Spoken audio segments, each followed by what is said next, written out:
special recorded session coming to you at 9 p.m. Eastern. If that's what time it is where you're at, you're watching it live. If not, you're probably watching the recording, which we do stream to Facebook, Twitter, and YouTube, and you can see the recordings there. And our guest is Cherrilynn Bisbano. She is standing by. Let's start a countdown to Studio 36 Alpha.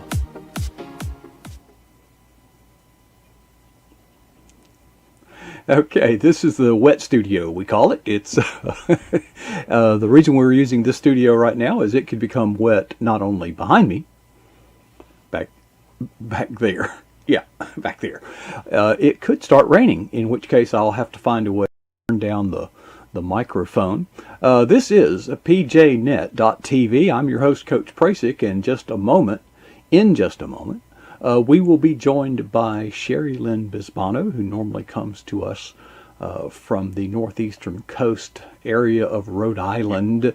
But somehow this does not look like your usual setup. Have you run away? Oh, I wish. No, I'm in North Would you Carolina consider it? still, and it's raining outside. So is that why you picked the wet studio? Water can be a good thing. It takes many Yes. forms. Here lately for me, raining has taken the form of perspiration falling from all parts of my body. You know, when you're out working, the water just drips. Yes. Or walking or hiking. Joyce and I went on a little over a 4-mile hike.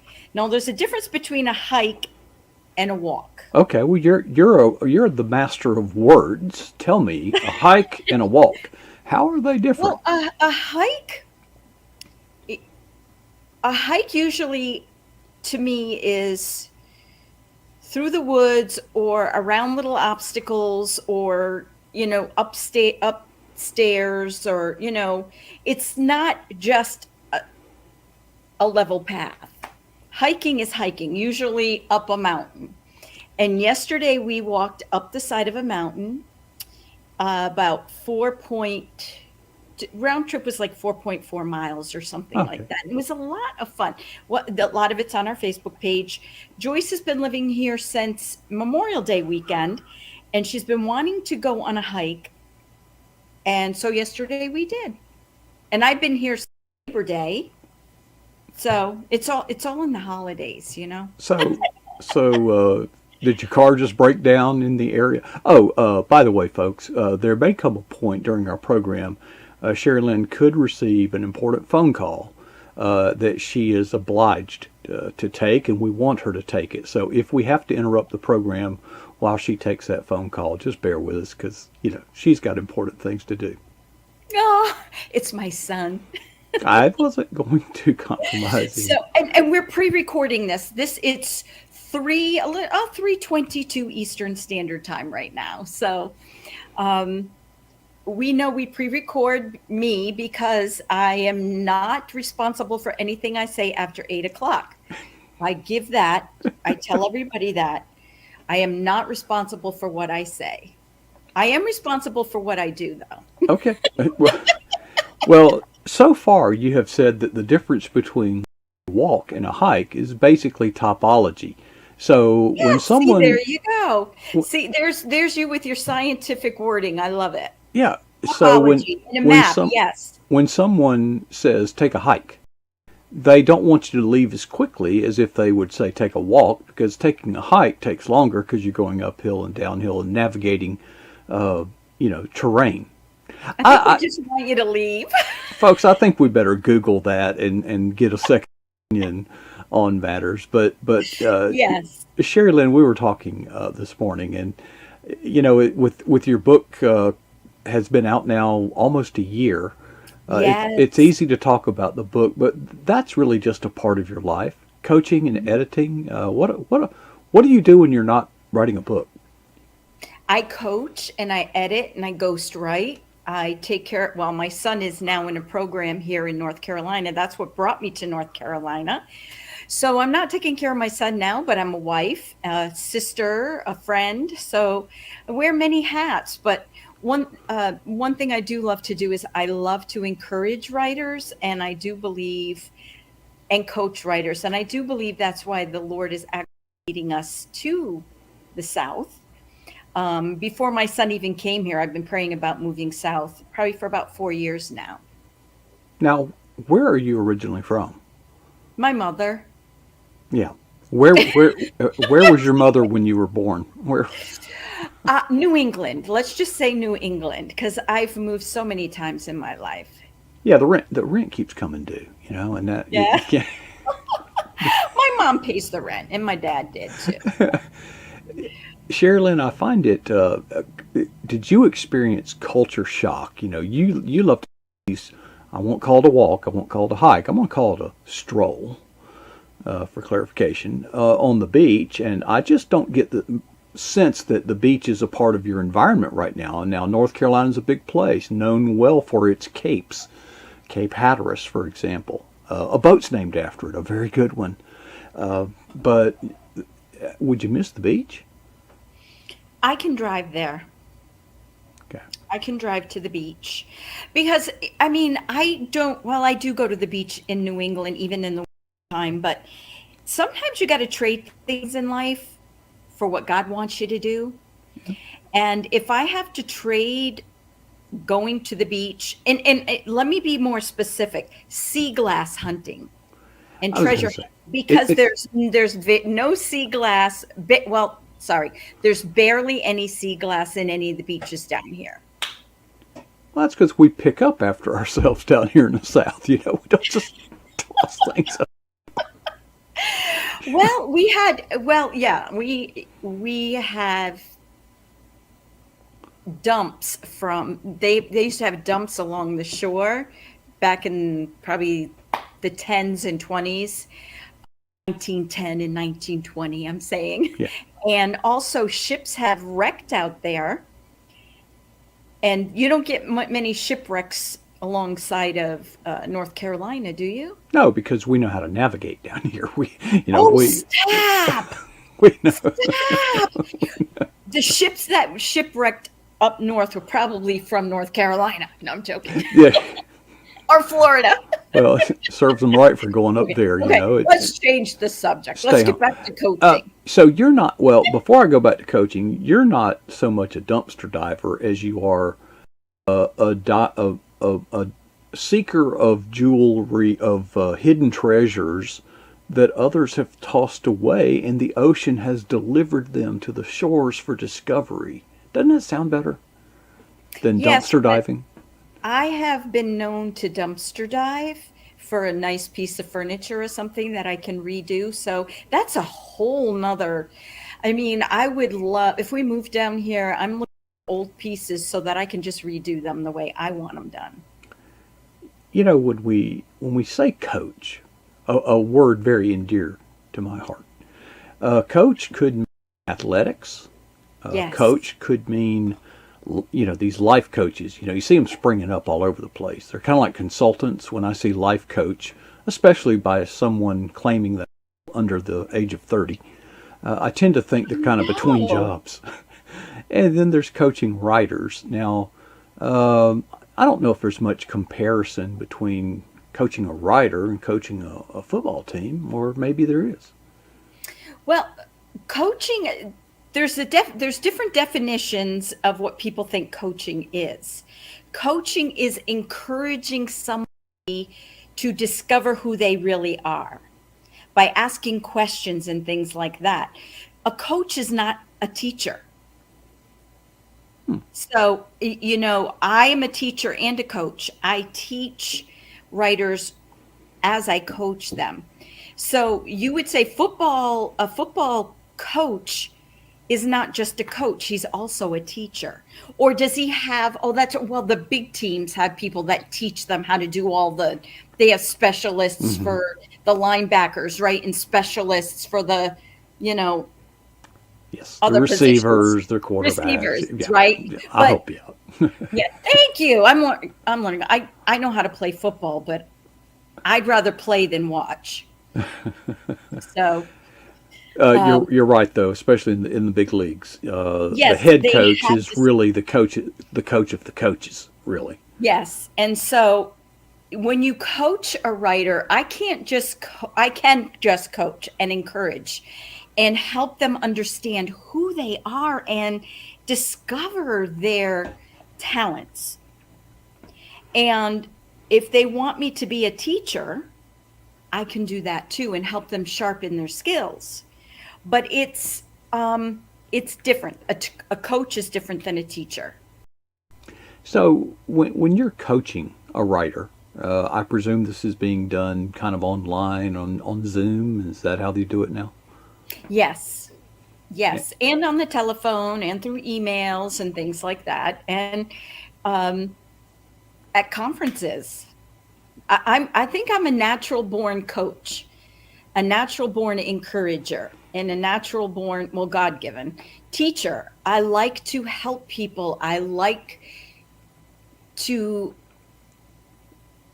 I don't want to say kick in the butt, but just help people, empower people to see who God created them to be. And that includes coaching and teaching and encouraging. Well, in trying to get my head around being a writer's coach, a coach for writers, I think of all I can do is compare it to athletics, football.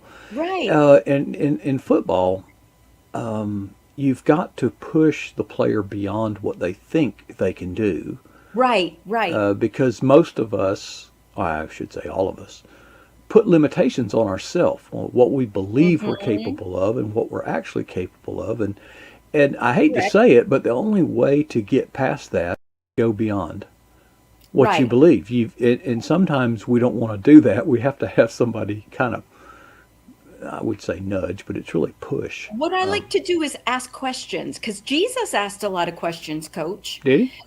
Who do you say that I am? Who do you say that I am? Yeah, you know. But as a coaching or writer, I would ask if they're having a problem with show versus tell. I would say, so how do you think this should be written? And if they say, I don't know, I said, well, try it. I don't give them the answer because they feel so much more empowered when they come up with the answer themselves. Right. Even if it takes them 3, 4, 5, 10, 20, 30 times, they're more empowered. What is when you take on a client coaching? What do you think their expectations are of you? What do you think that they believe their needs are versus the reality of what they and how do you make that transition? Well, coach, that's something I've had to learn because, like I said, I like to minister or coach the whole person, teach, give them the answer. I'm a problem solver, and I've had to learn how to ask if they want teaching. And before I even take on anybody as a coach or educate them or train them in writing, I ask them, what are your expectations? Because I've come across people whose expectations are me to write the whole book for them. I'm like, I'm not a ghost. Well, I am a ghostwriter, but Yeah, you're there's not paying different me fee to for that. ghostwrite Yeah. your book. Oh, yeah. 3 or 4 times as much. Yeah. But yes. So expectations, if anybody wants to coach, need to be set at the beginning. And I think a lot of people expect a coach to teach them, and that's not what a coach does. That's what I do. When if I bid on a project or I talk to somebody, I tell them I can teach, I can just encourage you. What do you want? You want a cheerleader? You want someone who'll teach you? Someone to train you in writing? What do you want? Because you have to distinguish. Well, how do you get past a problem I've wrestled with as a software developer? There are some parallels. Somebody Hmm. comes to me with an idea, and they think their idea is just the hottest thing since sliced bread. People come to you with a book idea, they think it's the hottest thing since sliced bread. Well, the truth of the matter is, it's not.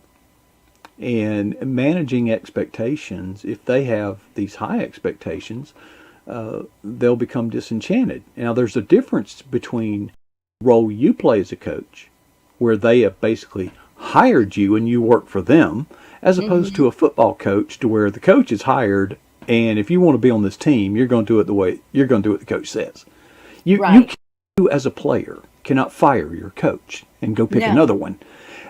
You're in a whole different ball game. How do you manage the expectations? How do you manage the cooperation of a client? Well, I'm going to address your first question. I've had many of my clients whose book idea is the same as a lot of others. Many. Now, you have to distinguish by asking questions. First and foremost, you need to ask, do you want to self-publish? Do you want to traditional publish? Well, let's go with the traditionally published. I'll say to them, if you want to traditionally publish, yes, there's a lot of books out there like yours, but they don't say it the way you would say it. But first, what is your, I bet you can answer this question. What is to have coach? A huge platform. Well, yeah, you get in. You're playing into a game. It's not just traditional publishing. Yes, so you You're have to go through all that with them. But if they want to tell their story, and it's the same similar story to a lot of people, but it's their story, and they want to self-publish, you help them. But if you want to coach somebody and they say, what I find a lot of people will say is, I want a New York Times bestseller, and I hope you can help me do that. I'm like, I can't guarantee anything. I don't guarantee that, because if you had the platform, if you have enough people who you know will buy it, if you can write well, then we'll talk about it. But I can't guarantee that. But I can coach you and train you to set you up so that you have your best opportunity.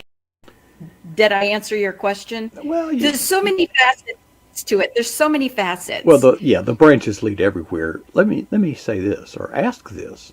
Let's say that you go through the process of writing a book and you get it edited and you pay all this money and you pay a coach and you put it out there and it just goes thud. How often does that happen and why? My book thudded. Is that a word? Because, well, there's so many reasons why. And one of the big reasons is promotion. I did not have, I'm going to relaunch my book because my mother-in-law passed away the week I was supposed to launch my book. And I'm like, I am not launching my book and burying my mother-in-law at the same time. It's just not, I'm not doing that. She probably would have wanted me to, but I said, no, I'm just not doing that. And I said, I'll relaunch my book. But a lot of things could be launch timing. Is your book so similar to everybody else's that nobody really wants it? There's lots. Is it not well written? All right. We're running short on time. Let me ask the question a different way, because maybe that'll have some insight. What is the difference between those best-selling books and the books you never heard of? The content can't be the difference, can it? So it's not content. Publicity, it's marketing, and it's topic. Because if you're a well-known person, say like John Maxwell came to me and said, will you do my biography? I'd be like, it's $100,000 for you, and yes, I will. Let me think about it. And Okay. yeah, but I'm sorry but yeah. If somebody who's lesser well-known asked me, I would probably do it, but I'd say I can't promise you I don't promote books. You need to get someone who will promote it. But it's marketing and it's promotions, the biggest things, because I've read some of my friends' books are more, I say they're written better than some of the New York Times bestsellers. Now, see, there is the conundrum. Yes, because the New York Times bestsellers, oh, Mark, you can pay for your book to get on the New York Times bestseller list Really? by, have you ever seen those things where they say you can pay? I've been asked many times, Cherrilynn, do you want to join our book? If you pay this amount of money, you'll be a New York Times bestseller. And I would, but I don't want to pay money to do that. Can they deliver on that promise? Oh, yeah. Really? Yep. I don't know I'd have to investigate how they do it, but you get a big name person who writes a book with their big name on it and you co-author it with about 5 or 6 other people. They get your name on TV. You might not get on TV, but that book has your stories in it. And so you're a New York Times best-selling author. Well, in the 2 minutes that we have left, we talked about walking earlier. Have you gone on a kind of get healthy binge thing? Coach, I've walked 40 miles since September 7th. 40 miles. For no I'm reason trying to other get than healthy. I need to get healthy. We know the older we get, the more we need to be healthy. I don't look healthy today. I got bags under my eyes and stuff but I didn't put makeup on. So there you go. You got the no makeup me. no problem. I didn't either. But, we need to be healthy as writers. We need to be healthy as people because the Lord says the Spirit lives in our temple. The temple is our body, and our temple needs to be as strong as we can keep it. And, I had an ice cream sundae the other day, but I'm not going to do it every day. I'm not going to deprive myself of sugar, but I'm going to eat it a lot less because it makes me feel lousy if I eat too much. One of the things that when I was a personal trainer, we can't really talk about nutrition. There are laws in this state concerning that. But when someone would say, I want an ice cream, I would tell them, rather than tell yourself no and then do it and then feel, defeated and then you tend to quit, demoralized, I would say, pick Sunday, for example. Yeah, Sunday and have a Sunday. Right. And say, when you get that urge to have a pizza, a beer, a sundae, whatever it is you probably shouldn't have, don't say no to yourself. Say Sunday. Yeah, one day a week. And if you meet your goals for that week, go ahead and reward yourself with a sundae, a beer, pizza, whatever it is that you want. But in many cases, by the time Sunday rolls around, you have forgotten about it. Now, what you can't do is let these no's accumulate. You can't say on Monday I want a beer, and on Tuesday I want a sundae, and on Wednesday I want pizza, and then on Sunday eat beer, pizza, and a sundae. I don't think you've ever done that, Coach, because anybody who is going through the week and they're walking and doing what they want, they're like, Sunday, I get my reward. Yeah. So they won't ever forget. They won't forget. Well, women never forget anything, Cherrilynn. Oh, yes, we do. Don't know. That's a whole nother. Well, Cherrilynn, I'm happy for you that you're trying to move around a little bit more and taking on an intentional. How it does the intensity isn't as important as the intentionality. Right. That's a book. That's a tweet or something, isn't it? Write it down. Write it down. Yeah, because you write it down. It's yours. Unfortunately, it's like everything else. It takes time. If you got out of shape, you didn't wake up one morning out. You didn't go to bed in shape and wake up out of shape. That's not how it worked. No. It took place over a period of time. Well, guess what? It's foot surgery. I had botched foot surgery, and it took 4 years and 25 pounds to. Yeah. But before we sign off, I just want to say hi to everybody in the chat room because I love them all so dearly, and I pray for them. And I love you guys. You're the best, Cherrilynn. I appreciate you doing this just time after time after time, even when you're not in your studio with your green screen. It actually makes my job a little easier here when you don't have that, but nonetheless. Hey, I turned all the lights on and got a dark shirt. Yeah, well, If anybody there you go. understands what we're talking about. You did it right. Well, Cherrilynn, I know you're probably in the chat room by now, but you'll be going to bed shortly. And appreciate you being such a cheerleader for pjnet.tv, and we love And you having you. continue, Coach. You continue with your push-ups and your running. I think that's awesome. Well, it doesn't feel good when you do it, but it feels good having done it.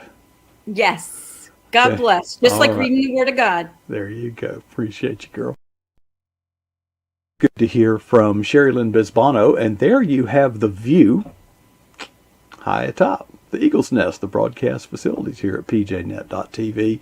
That was Cherrilynn Bisbano, and the fun over Casper from Colorado will be coming on at the bottom of the hour. You'll want to stay tuned for that. And in the meantime, while I'm getting things ready, I ask you to challenge yourself the way I challenge myself. It's helped me. Maybe it'll help you. What is the boldest thing that you've ever done for Jesus Christ? And then ask yourself, how long ago was that? I certainly hope that none of us will ever be satisfied with either answer.